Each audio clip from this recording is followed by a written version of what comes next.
Challenging experience అంటే ఇప్పటికీ నాకు అది తలుచుకుంటే చాలా I feel proud of my self. వేరే ఎవరితోనో చేద్దాం అనుకున్నా ఫస్ట్. సో సడన్గా నాకు అప్పట్లో జ్యోతి చిత్ర మ్యాగజైన్లో నాగార్జున, అమల, ఈ అఖిల్ని ఎత్తుకున్న ఒక ఫోటో అది కవర్ పేజ్ పడింది అనమాట. సో అది చూశాక నాకు ఎందుకు అఖిల్ని అడగొచ్చు కదా అని అమలకి ఫోన్ చేసి, అంటే శివ టైం నుంచి నేను బాగా అసోసియేట్గా ఉండేవాడిని, అంటే బాగా క్లోజు. సో ఫోన్ చేసి ఒకసారి ఇంటికి వెళ్ళి ఆవిడని అడిగాను, నాకు హీరో గారి డేట్లు ఇప్పించగలరా అని అడిగాను. ఆవిడ ఏంటి నాచురావు ఏం మాట్లాడుతున్నారు, నేను ఎప్పుడన్నా ఇంటర్ఫియర్ అయినా హీరో డేట్లు అంటే లేదు చంద్రబాబు అనేవాడు. నాకు చంద్రబాబు అనుకుంటున్నారేమో, కాదు ఇంకో హీరో ఉన్నాడు మీ ఇంట్లో అంటే తనకు అర్థం కాలే. ఏంటంటే అప్పుడు అఖిల్ బంద్ ఆడుతున్నాడు, అఖిల్ గురించి అడుగుతున్నాడు. అంటే ఆవిడ కొంచెం అసలు అర్థం కాల నేను అఖిల్తో సినిమా చేయడం ఏంటి అనేది. ఆవిడ కొంచెం అంటే రియాక్షన్ కొంచెం అటు ఇటుగా ఉండగా నేను ఏం చేశానంటే, నా దగ్గర ఒక DVD ఉంది, దానికి ఇంగ్లీష్ వెర్షన్ ఉంది, అఫ్కోర్స్ అందరికి తెలిసింది అది, బేబీస్ డే. అది ఇచ్చేసాను ఆవిడకి. ఇది ఇచ్చి నేను ఈ సినిమా తెలుగులో తీద్దాం అనుకుంటున్నాను. సో ఒక 10 months old బేబీస్ మదర్గా మీకు కొంత ఎక్స్పీరియన్స్ ఉంటుంది, అవి నాకు చెప్పండి సజెషన్స్ లాగా. So I will come tomorrow day after tomorrow అది ఇచ్చేసి వెళ్ళిపోయాను. అప్పుడు నాగార్జున ఊర్లో లేరు ఆయన. అప్పట్లో ఇక్కడ మన కోట శ్రీనివాసరావు హంగర్ స్ట్రైక్ చేస్తున్నాడు, Telugu Tamil industries fighters union గొడవ ఏదో. సో 4వ రోజు 5వ రోజు నాగార్జున అక్కడ నాకు కనపడి ఏంటి ఇలాగా సినిమాది మావాడిని అడుగుతున్నావు అంటే, ఏంటి నీకు ఎంత ధైర్యం మావాడిని అడగటానికి? ఎంత ధైర్యం ఉంది బాబు, దానికి ఏముంది, ఎంత రెమ్యునరేషన్ అనుకుంటున్నాడు?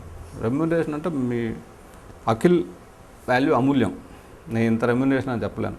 సో మా ప్రొడ్యూసర్ అయితే ఇంత ఇవ్వగలడేమో అని అనుకుంటే ఆయన నవ్వి, కాదులేదు నాచురల్ ప్రాబ్లం అవుద్ది, వేరే ప్రొడ్యూసర్ చేస్తే మళ్ళీ మేము ఏదైనా మధ్యలో సినిమా బాగాలేదనో, తన ప్రాక్టికల్గా ఏదైనా ఇబ్బంది అయ్యో, తనకు ఏదైనా ఇదైతేనో మళ్ళీ నువ్వు ఇబ్బంది పడతావు, ఒకసారి కొంచెం టైం ఇవ్వని, తర్వాత నేనే ప్రొడ్యూస్ చేస్తాను, బ్లూ క్రాస్ సొసైటీకి ఫండ్ ఏదో ఇద్దాం అనుకున్నాం. సో అది దీని మీద వచ్చిన ప్రాఫిట్ ఫండ్గా ఇస్తా ఉన్నారు.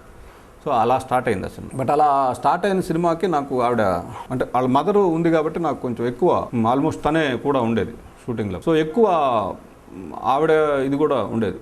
అంటే మేము కెమెరా పెట్టుకుని కూర్చోవడం, అక్కడ నుంచి తను బందాడుకుంటూ రావాలి అంటే ఏం చేయాలి అని రకరకాల ఇవి చేసేవాళ్ళం. సో మొత్తానికి వచ్చేవాడు తెలియకుండా. అంటే ఆర్టిస్టిక్ బ్లడ్, ఫాదర్ మదర్ ఇద్దరు ఆర్టిస్టులు అవడంతో కొంచెం ఆ ఫేస్లో తెలియని ఇది ఉంది. అది వస్తున్నప్పుడల్లా ఇప్పటికీ నాకు కనీసం ఒక 6-7 ఫోన్ కాల్స్ వస్తాయి. శిశింద్రి వస్తుంది టీవీలో, పట్టుకొని చూద్దాం, దానికి ముందు చేశాను శైలజా కృష్ణమూర్తి ఒకటి, అది ప్రాపర్ ప్రమోషన్ లేకుండా. అది అలాంటి లైన్స్ చాలా ఉంటాయి. అలాంటి సినిమాలు అంటే హీరోయిన్ లవ్ చేసుకున్నాక మిస్ అవ్వడం, మళ్ళీ కలుసుకోవడం అనే లైన్ మీద చాలా సినిమాలు ఉంటాయి. బట్ అది దేనికి ఇన్స్పిరేషనే కాదు. ఇప్పుడు ఇది బేబీస్ డే అవుట్ శిశింద్రి అని అందరికీ తెలుసు. ఇప్పుడు ఈ రాబోయే సినిమా గురించి చెప్పాలంటే, ఇది ఉషా కిరణ్ సినిమా అండి, నిన్ను కలిశాక. అదే ఇంతకుముందు నేను చెప్పినట్టు ఇవాళ సినిమా తీయడం అనేది కొత్త ఆర్టిస్టులతోటి ఇట్స్ నాట్ ఈజీ. అంటే దీనికి హీరోలు లేకుండా సినిమా తీస్తున్నప్పుడు ప్రొడ్యూసరే హీరో, అంత స్టామినా ఉంటేనే సినిమా తీయగలిగే పరిస్థితి.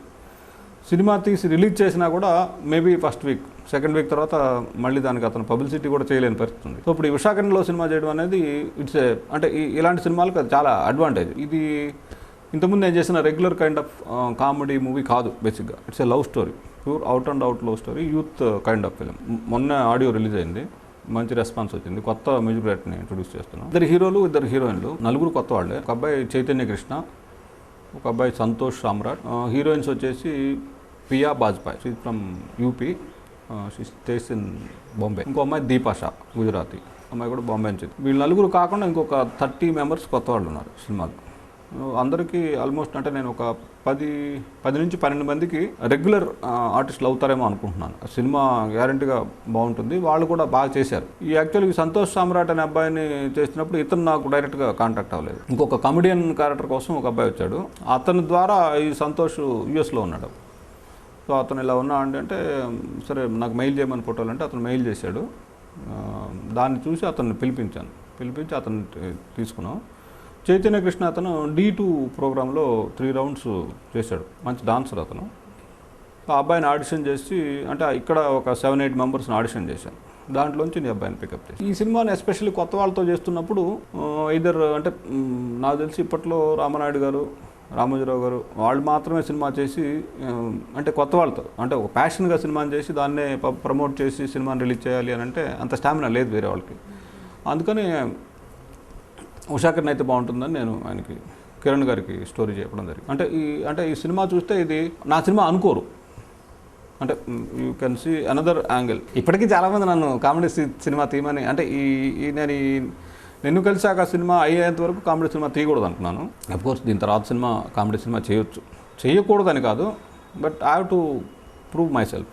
అంటే మిగతా సబ్జెక్టులు కూడా డీల్ చేయగలను నేను.